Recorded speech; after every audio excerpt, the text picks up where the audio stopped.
As you can tell by the lights, Alex, we're back again for the Next Generation, Season 6. Because of starting Deep Space Nine, the second half of Season 6 has really taken its time, and I'm enjoying that. I've been enjoying it as well. We're really letting the content soak, and we're building up a little bit of missing, a little bit of want in between episodes. We just did 2 episodes of Deep Space Nine. I've been, especially after that first one that we watched of that 2-episode batch, I've been really wanting to get back to the Enterprise, so hopefully it pans out. The Enterprise is docked at the Remmler array. We are evacuating the ship. Oh. An episode off the Enterprise? Captain, I'm heading to Deck 7. Aye, sir. Whoa, how'd they do that? I don't know, but it was good. It has been quite a day. Has it not? Yes, it has. I understand that Arcaria has some very interesting weather patterns. Mr. Data, are you all right? I am attempting to fill a silent moment with non-relevant conversation. Small talk. Picard probably doesn't like small talk. Then you should keep your eye on Commander Hutchinson at the reception this afternoon. He's a master.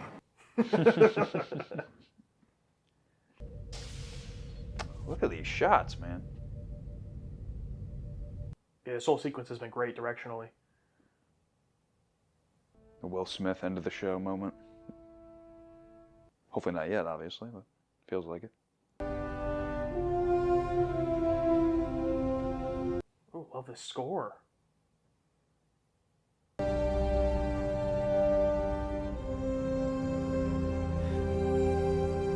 Why are you giving me this end of the show feeling moment right now? We're going to need 2 more conduits. I need to run a diagnostic on the diverter. Get the diverter aligned so we can begin the isolation procedure. Where's the ODN interface? Yeah, I mean, that didn't give us much plot-wise, but I loved that whole sequence. Yeah, that was all amazing. Do you think the whole episode just could be Picard hiding from these people? Maybe. You think he didn't get off the ship in time? Because he kept getting delayed? So he has to avoid these people doing the... I don't know. Just him alone on the Enterprise? Also wanted to bring up the Data small talk thing. I love that idea of, you know, he's not a human, but he can install programs or update himself to do things in a more human way. The small talk was awkward, but I think it was awkward because it was Picard. Like, that was actually pretty good small talk. Good better than me. My dumbass. Starship Mine, like Enemy Mine? Beverly, lovely as ever. How do you manage it? It's good to see you again. It's been far Oh. happened after you left Starfleet Medical. And I have so much to tell you. Must be Commander Riker. So this is the guy everyone tries to avoid. I hope to never be this person. Imagine. It's not often we get to entertain the command crew of the flagship. Oh, and speaking of command. It is very good to see you both again. Beverly. May I call you Beverly?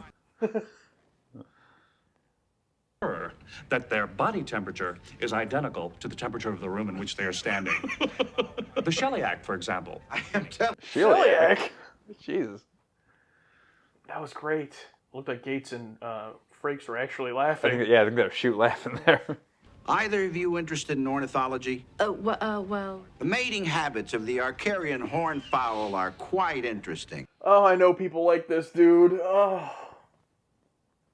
I have enough time to go back to the ship and get my saddle. Your saddle? You keep a saddle on board the Enterprise? We've seen him ride horses in the holodeck. Mm-hmm. It's perfectly normal. You know, most serious riders do have their own saddle. He's like, I gotta get the hell out of here. Born on Gaspar 7, but you wouldn't know it from the way he looked. This is great. Yeah, see, he was telling the truth. He even got fully dressed. I thought your crew was supposed to be off the ship once the field diverters were in place. The diverters have to be synchronized. Pretty sure that guy's been in this show before. Probably. Excuse me a minute. Oh! Damn! Is that that a Vulcan neck pinch? I think it is. Auto shutdown sequence in progress. I mean, he's literally bonded with Spock and Sarek. And Sarek, yeah, true. So.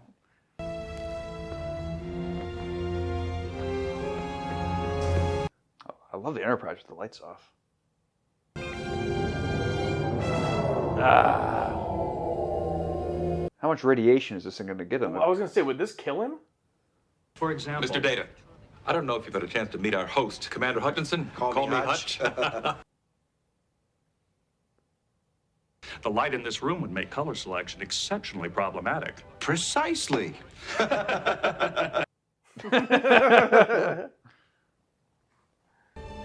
to Kiros. This is Kiros. Go find him and see if you finish bypassing the regulator on Deck 7. You know that symbol? No, I don't. Your Starfleet.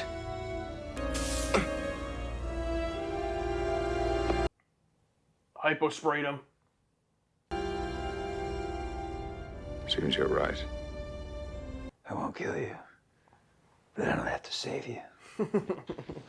Terrelia is one of 7 known planets with no atmosphere whatsoever. Really? How long can two people talk about nothing?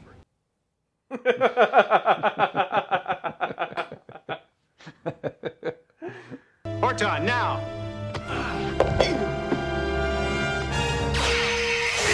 Oh, shit! Oh, no.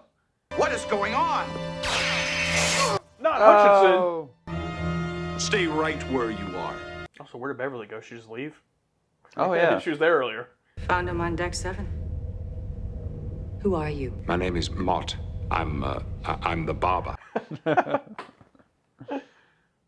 And then the power went out, and I got lost. All right, shut up. Nowhere to Just go. shut up! How long until you're ready? 40, maybe 50 minutes. That guy was definitely a Cardassian. Field diverter will protect us. It is not us I'm worried about. It's that storage. Damn, those fucking holes all over your face. Ugh.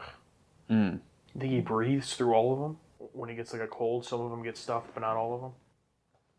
Oh, God. You got to find out which one to blow. And Yeah. you got to cover all of them to somehow blow the snot out of one. What are we talking about? You know, like the equivalent of when one of your nose sides stuffed, but not the other? Like, Oh, yeah. Maybe if we tell them Geordi's dying, they would give us access to a medical kit. We can hear you. yeah. It will look suspicious if you're both working on it. I'll try. I might need Geordi to help me through some of it. Just both staring right at them. They're clearly talking to each other. What do you think they're saying? I think she's going to adjust his visor. From what I heard. Neil, what's going on? Neil, get over here. Put that down. Protect it. Yeah! Oh! Shoulder tackle.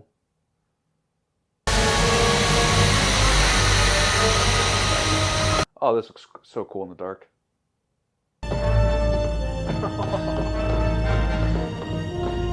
Go, Picard, go!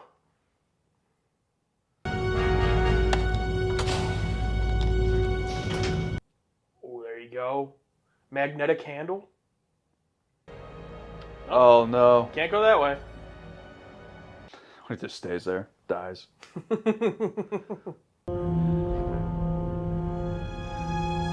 Do you think he went up through the top? Oh, yeah.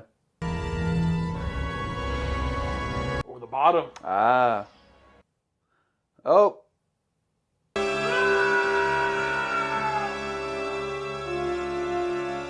Yeah, I'd be afraid to be close to any walls. You can just come out. Especially if I lose my sense of direction of which way I'm facing. Yeah. We should go to 10 forward. That's the last place on the ship that'll be swept by the Baryon field. Oh, nice. What about Mott? I don't know, but I don't think he's a barber. I found this in the Jeffries tube. What is it? I'm not in Starfleet. I'm not familiar. Kelsey to Kiros. Is this Kiros? We have a problem. Yes. A crossbow? You know better than to try to move trilithium resin. Mr. Mott. I would rather destroy the ship than allow that resin to fall into the hands of terrorists. Ooh. And I doubt you'll really be able to stop us, or even slow us down. Well, he's already slowed you down. And now he has a fucking crossbow. Yep. is literally Die Hard. But with Picard. Oh, Jesus, Don't be lady. so tense, Neil. Listen, if something goes wrong, you won't have time to worry about it. Hey, fair. But we can still take actions to make sure that doesn't happen, you fucking psycho.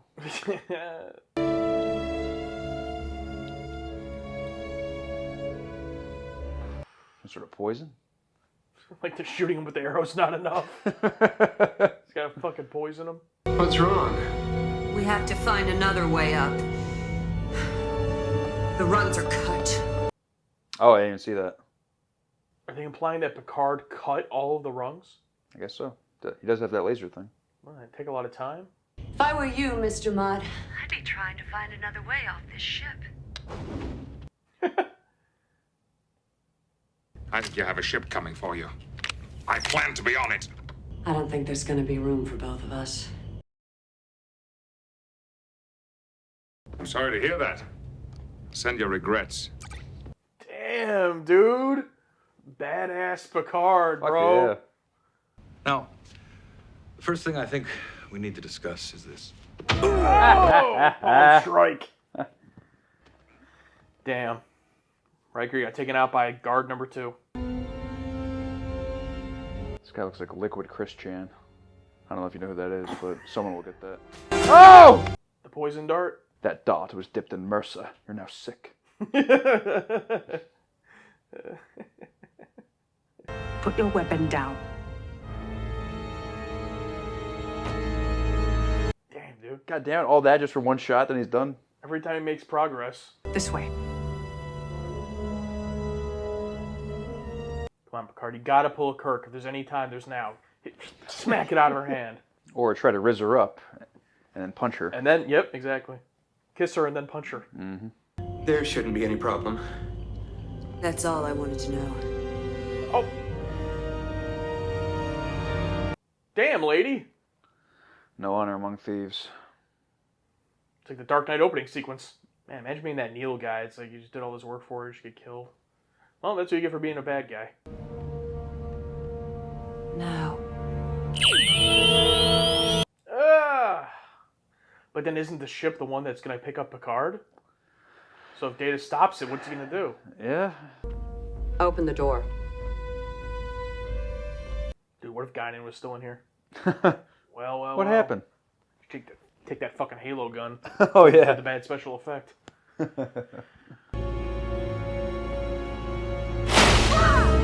was already in here. Oh, that's what he was testing earlier. Yeah. So, trap. Oh. Oh, nice.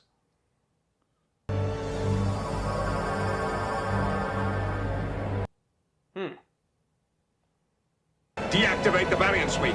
This is Captain Picard. Deactivate the Variant Sweep immediately. Damn, close call.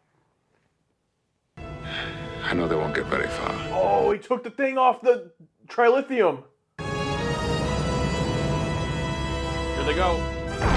Oh, damn, Picard. Holy shit. Killed her, dude. Kind of, but basically. Wow. Imagine being the guy picking her up. Oh, yeah, just picking you up. Oh, all right. Do you think he let her win the fight then? So she could do that? Okay. Yep. He had that little look of almost regret there at the end, but...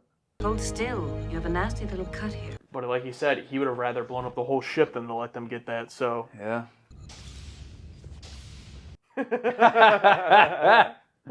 Captain, you keep a saddle on board? Anyone who is an experienced rider naturally has his own saddle. I only wish I'd had the opportunity to use it on a horse. Of course. A horse, of course. That was the most, like, TOS ending they've ever had. They honestly should have gone, Yeah. I killed a woman. We just got done watching Starship Mine, and now we're going to talk about it. But first, our whiteboard reactions. My whiteboard reaction is Jean-Luc McClane, and then I said it's a fun bee. A fun bitch. The director of this episode is Cliff Bowl, but I'm officially from now on calling him Cliff Banger. Yeah, it was good.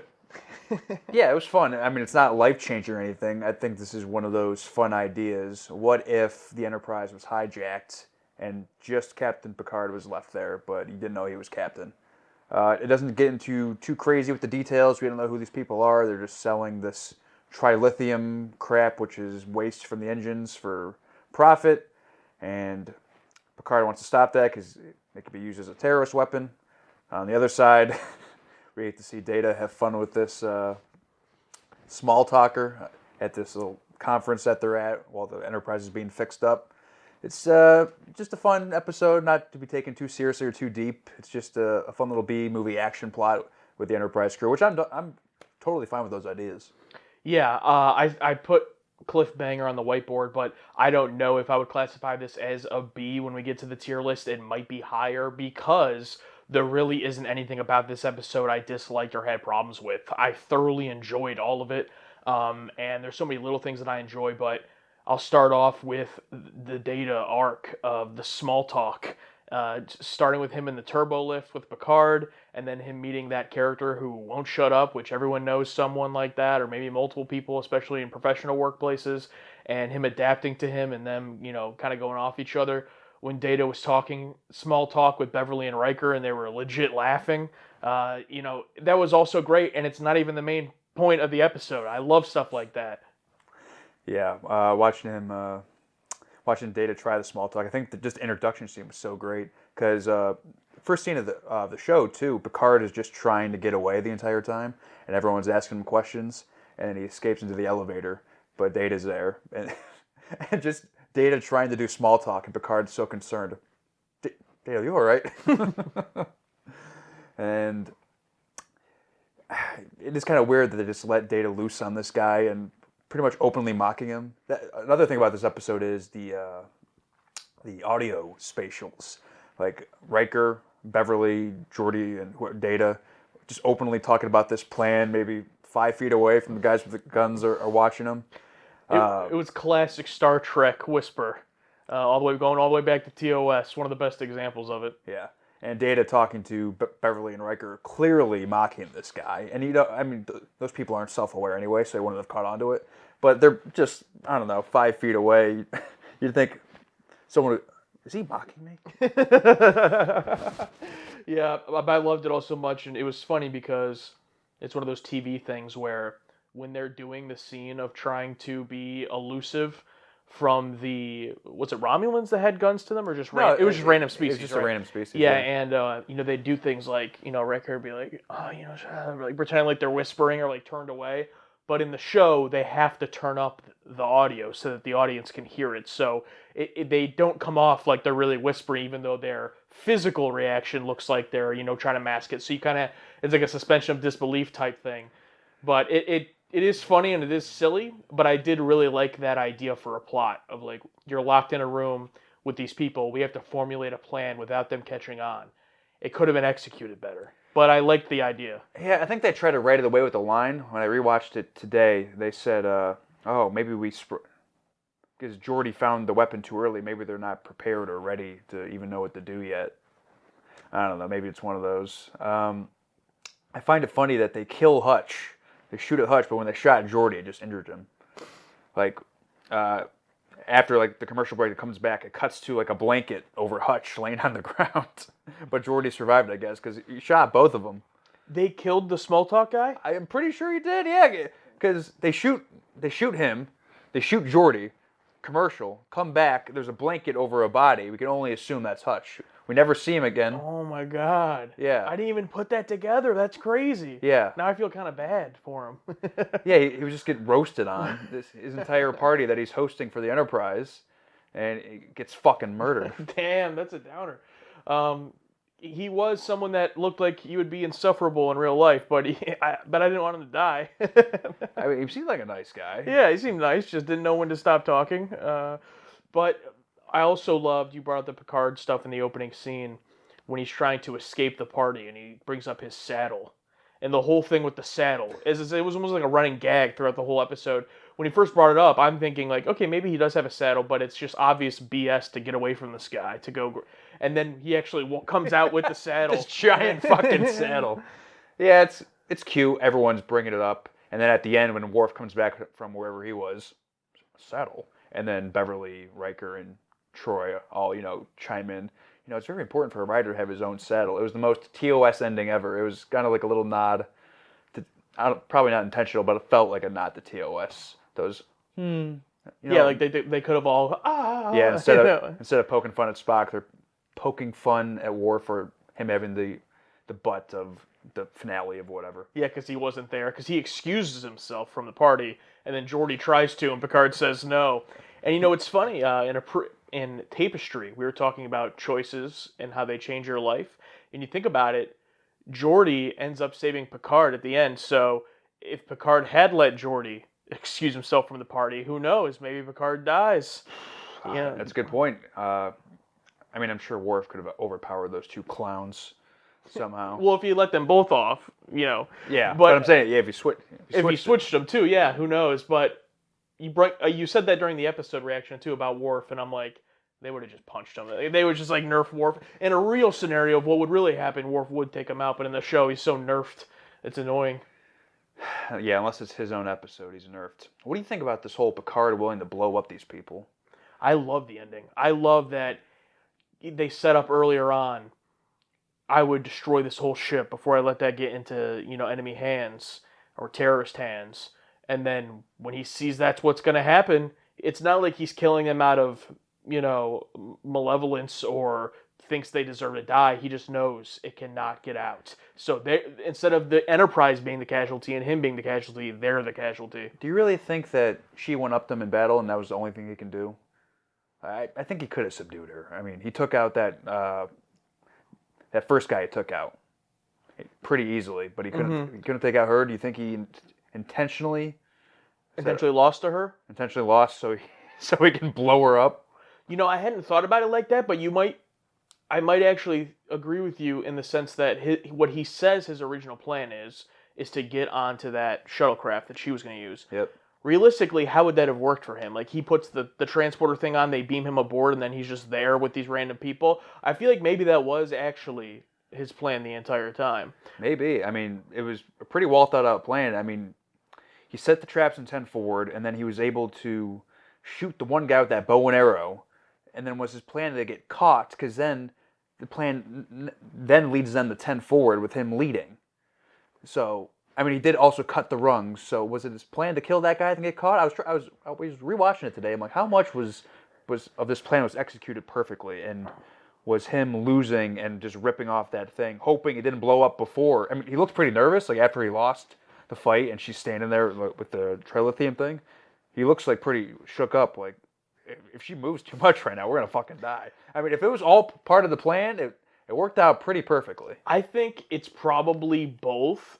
I think there's absolutely an element of him thinking on his feet and him adjusting in this situation, where he has no tools, he has no crew, he just has his bow and arrow, and or not bow and arrow, but crossbow. And I think he definitely works on the fly, but I think at the end of the day, his plan was always to blow that thing up, even if he was inside of the shuttle. Huh? But he ended up not being in the shuttle, good for him. He also had no plan to stop the scan. So after they blow up and he just starts trying to communicate, he's like, stop it, stop. And then lucky for him, they saved him. So I think it was more so him just trying to make sure that thing didn't get out under any means necessary. Yeah. That brings up a couple more things I wanted to talk about. One, he had his communicator pin, the emblem, because later on in the episode, the weird-looking guy with the crooked nose finds it after he changes. So I'm wondering, why didn't he try to go, hey, Riker, Data, anybody, the ship's been overtaken. They make an offhand comment about defense shields. So do you think the defense shields are blocking communications with, Enterprise to Enterprise member? Yeah, I don't remember perfectly, but I'm pretty sure they covered that the communication was down. Did they? And I don't know why. But then at the end, when he was doing that, I remember watching it like, no, the communications are down. You're not going to be able to reach them. Okay. But then obviously they fixed it, in time. Okay, because he also had their communicator as well, and obviously they couldn't cut communication. Yeah. So I'm wondering why earlier he didn't say, shut down the Barian field. I have your people. if he did subdue her, say, I have your people, shut it off, or she's going to die, or whatever. Yeah, maybe he could have. I don't know. I don't know. It's just an interesting choice. It's also interesting to think, like, so these people got on here to do this scheme, how do we know who's involved in this or who's, obviously this woman is just, she doesn't care about, she's not a terrorist, she just wants the money. But, who set this up, who allowed them access, it is interesting to think, not that it's necessarily an inside job, but I also was interested by that of, is it just this rogue woman and then the people helping her, or is there more infrastructure to these people that are trying to do this? And is it something, it probably will never get brought up again, but it makes me think just about in the world, like, is this something that happens, or are there groups out there that are kind of like these pirates, these thieves in space? It's very interesting. Yeah, sometimes we don't need that answer of who they are. It's mysterious. It's a big universe out there. You can't know everyone, and any answers blew up. Yeah, true. I just, at the end of the day, I really like how there's a lot of balance to this episode. There's a pretty serious, brutal plot going on with Picard. I mean, the deaths in here, especially with the field, we don't see anything crazy, but like the guy in the what do you call those things? In the shaft? Yeah, he gets baited. Yeah, he gets baited, and then you just hear him scream, and when he dies, it's pretty brutal.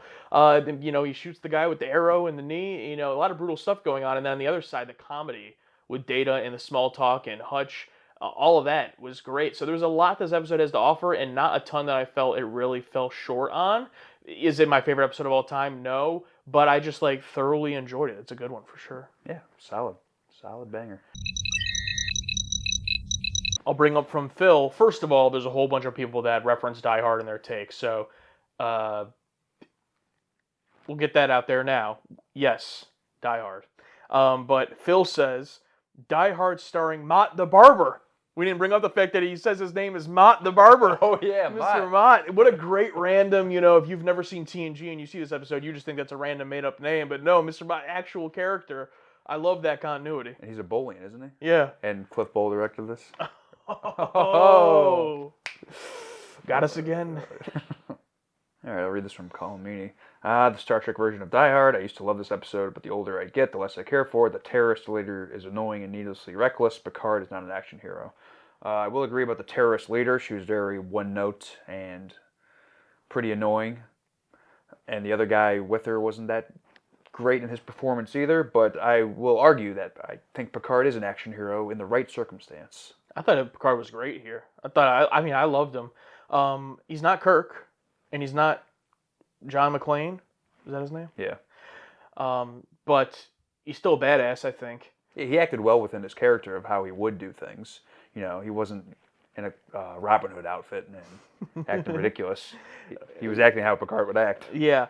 I will also agree about the terrorists, but also I don't really care. It's it would have been awesome if there was a really interesting, deep terrorist character, sure, but, it just wasn't really needed here. Maybe she was one note because they gave her one note. There's nothing to her backstory. Yeah, and I loved the side character that was with her with all the makeup on the tentacle holes on his face. Yeah, the crooked nose guy. Oh, yeah, I like the unique design. And then, or how about the fact that the one guy who's loyal to her the whole time, and then she just kills him at the end? It's damn, ruthless. I guess you are correct about Hutch, because Ramen Noodles says, pour one out for the homie Hutch. So, damn. I don't know how I missed that. I guess because he was just in a blanket and then they never mentioned it. It was quick. It was quick. They come back from commercial, the camera is already panning up away from his body. You don't even see the body. You just see a blanket over it. You just have to remember that he was shot. But you think Geordi's alive. You think the other guy's... No, he's dead. Then it really is a TOS ending at the end with someone actually literally dying and them all joking at the end. There's a character we didn't like. It's Hutch died, by the way. Keith S., you brought this up in the reaction. It looks like a Picard uses a Vulcan neck pinch to knock out the guy with the torch. Wonder if he picked that up when mind melding with Sarek. Or Spock. I mean, he's had 2 mind melds, more than anybody besides... No, yeah, I think more than anybody, because Bones mind melded with Spock, and then Sarek mind melded with Kirk. True. Timothy N. says, I don't care what anyone says, Starship Mine is a Christmas episode, and I'm dying on that hill. Cinedazed says, a really fun episode. My only quibble is the way Data seems to suddenly revert to the season 1/2 version of the character, but even that leads up to a funny punchline with the blowhard Admiral. Yeah, I think Data would already been past what small talk is, but I think it just makes for the gag of the episode. Yeah, I don't have a problem with it at all. Also, I found Data's character in season 1 and 2 also very interesting. Maybe not the very, very beginning of the show. Beaver, like that. Not that. But, season 1 and 2, one of the best things I loved about those seasons is that Data was so raw and we hadn't seen anything from him. So he gets to explore a lot of these concepts. And would he know what small talk is already? Sure, yeah. But, we haven't seen it on screen. So let me see it on screen. That's why I enjoyed it. And he knew what it was. He was just trying it out. Yeah. Picard said, "Oh, small talk." So. And I love the idea for Data of it almost being like DLC or like a patch where he can just download new components and be like, oh, now I have a small talk ability. I love that. Or character building, literally. I love stuff like that. So that doesn't bug me at all. And I don't think it ever will, because the reasoning of like, oh, he would already know what that is, it would have to be very like direct and obvious for me to roll my eyes. Like maybe if he didn't know what eating was, for example. But small talk, yeah, like I'd love to see him try that out. Pegasus Paladin.